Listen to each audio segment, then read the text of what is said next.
Sahabat Skolastikat Claretian yang terkasih, jumpa lagi dalam program Permensami, Permenungan Sabda Mingguan.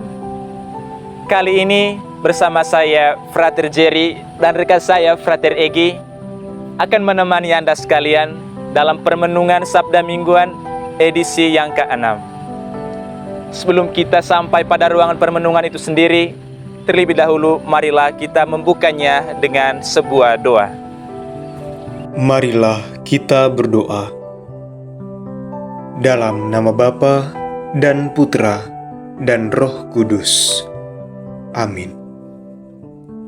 Allah Roh Kudus, bukalah hati kami untuk mendengarkan sabda-Mu.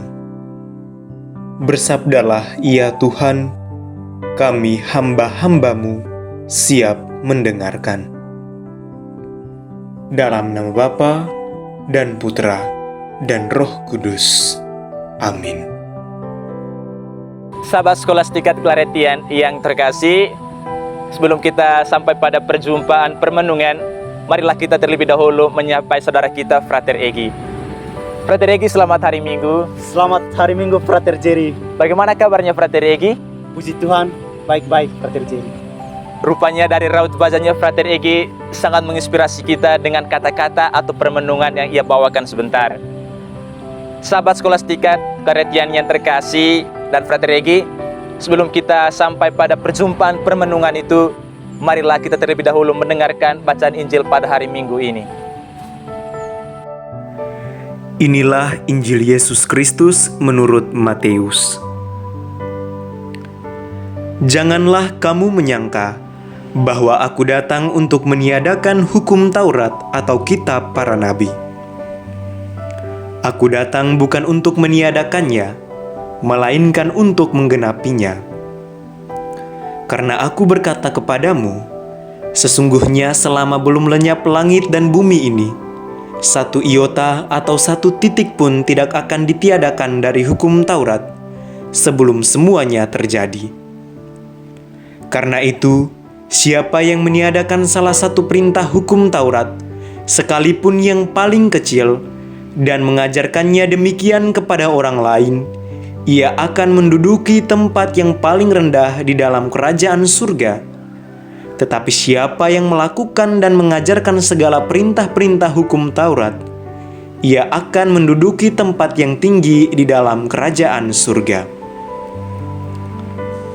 Maka aku berkata kepadamu, jika hidup keagamaanmu tidak lebih benar daripada hidup keagamaan ahli-ahli Taurat dan orang-orang Farisi, sesungguhnya kamu tidak akan masuk ke dalam kerajaan surga.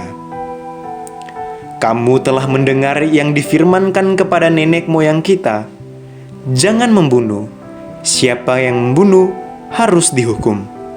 Tetapi aku berkata kepadamu, setiap orang yang marah terhadap saudaranya harus dihukum. Siapa yang berkata kepada saudaranya kafir harus dihadapkan ke mahkamah agama, dan siapa yang berkata jahil harus diserahkan ke dalam neraka yang menyala-nyala. Sebab itu, jika engkau mempersembahkan persembahanmu di atas mezbah, dan engkau teringat akan sesuatu yang ada dalam hati saudaramu terhadap engkau, tinggalkanlah persembahanmu di depan mezbah itu, dan pergilah berdamai dahulu dengan saudaramu, lalu kembali untuk mempersembahkan persembahanmu itu. Segeralah berdamai dengan lawanmu selama engkau bersama-sama dengan dia di tengah jalan, supaya lawanmu itu jangan menyerahkan engkau kepada hakim, dan hakim itu menyerahkan engkau kepada pembantunya, dan engkau dilemparkan ke dalam penjara. Aku berkata kepadamu, sesungguhnya engkau tidak akan keluar dari sana sebelum engkau membayar hutangmu sampai lunas. Kamu telah mendengar firman, jangan berzina. Tetapi aku berkata kepadamu, setiap orang yang memandang perempuan serta menginginkannya sudah berzina dengan dia di dalam hatinya. Maka jika matamu yang kanan menyesatkan engkau, cungkilah dan buanglah itu, karena lebih baik bagimu jika satu dari anggota tubuhmu binasa, daripada tubuhmu dengan utuh dicampakkan ke dalam neraka. Dan jika tanganmu yang kanan menyesatkan engkau, penggalah dan buanglah itu, karena lebih baik bagimu jika satu dari anggota tubuhmu binasa, daripada tubuhmu dengan utuh masuk neraka. Telah difirmankan juga, siapa yang menceraikan istrinya, harus memberi surat cerai kepadanya. Tetapi aku berkata kepadamu, setiap orang yang menceraikan istrinya, kecuali karena zina, ia menjadikan istrinya berzina, dan siapa yang kawin dengan perempuan yang diceraikan, ia berbuat zina. Kamu telah mendengar pula yang difirmankan kepada nenek moyang kita, jangan bersumpah palsu, melainkan peganglah sumpahmu di depan Tuhan.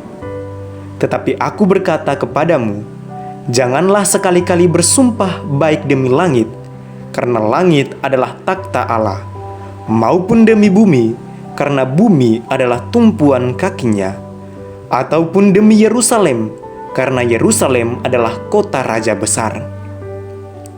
Janganlah juga engkau bersumpah demi kepalamu, karena engkau tidak berkuasa memutihkan atau menghitamkan sehelai rambut pun. Jika ya, hendaklah kamu katakan ya. Jika tidak, hendaklah kamu katakan tidak. Apa yang lebih daripada itu berasal dari si jahat. Demikianlah sabda Tuhan. Terpujilah Kristus. Baik ya sahabat yang terkasih, marilah kita sampai pada tujuan utama kita, yaitu permenungan pada hari ini. Frater Egi, setelah Frater Egi mendengarkan ataupun membaca bacaan Injil hari Minggu ini, kira-kira permenungan apa yang bisa Frater Egi sampaikan kepada sahabat Skolastikat Claretian ini? Baik, Frater Jerry, berdasarkan permenungan saya, Injil hari ini mau mengajak kita semua dua hal penting. Yang pertama, hukum Taurat itu sendiri, dan yang kedua, hukum cinta kasih. Oh, sangat menarik ya Frater Egi, bagaimana dua tema besar itu untuk dikaji ya. Oke Frater Egi, pertanyaan dari saya lagi untuk mendalami hal itu. Apa sih itu hukum cinta kasih dan hukum Taurat itu sendiri? Oke Frater Jerry, saya akan menjelaskan yang pertama, hukum Taurat itu sendiri. Di dalam Injil Matius bab 5 ayat 17 berbunyi demikian. Janganlah kamu menyangka bahwa aku datang untuk meniadakan hukum Taurat atau kitab para nabi. Aku datang bukan untuk meniadakannya, melainkan untuk menggenapinya. Dalam bacaan Injil hari ini, orang Farisi bertentangan dengan Yesus. Mereka berpikir bahwa Yesus datang ke dunia ini untuk meniadakan hukum Taurat. Padahal Yesus itu datang ke dunia ini hanya untuk menggenapi hukum Taurat. Sebenarnya Yesus itu hukum Taurat itu sendiri. Yang kedua, hukum cinta kasih. Nah, seperti yang kita tahu, hukum Taurat itu ada begitu banyak. Tetapi Yesus menyederhanakan semua hukum itu, yaitu menjadi hukum cinta kasih. Baik Frater Egi ya, berkaitan dengan dua poin ini, menurut Frater Egi sendiri, apa sih relevansinya dengan kehidupan kita sekarang? Oke, terima kasih Frater Jerry. Relevansinya dengan kehidupan kita sekarang, yang pertama bahwa Yesus mengajak kita semua lebih mementingkan perilaku atau aksi nyata, bukan hanya sekedar teori atau omong kosong belaka. Mungkin itu relevansinya. Oh baik ya Frater Egi, sangat menyentuh dan sangat proporsional sekali.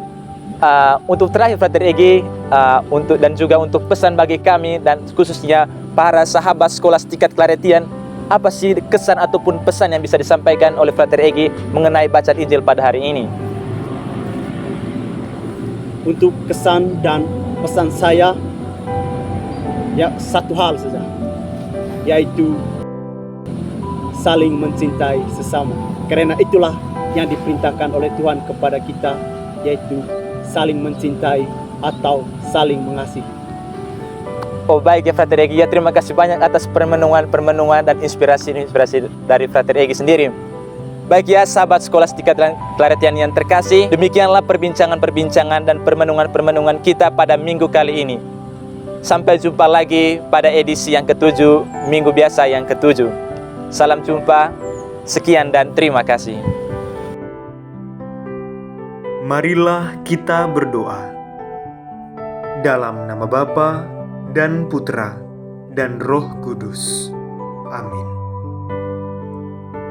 Allah Roh Kudus, kami bersyukur kepadamu karena Engkau telah menyertai kami.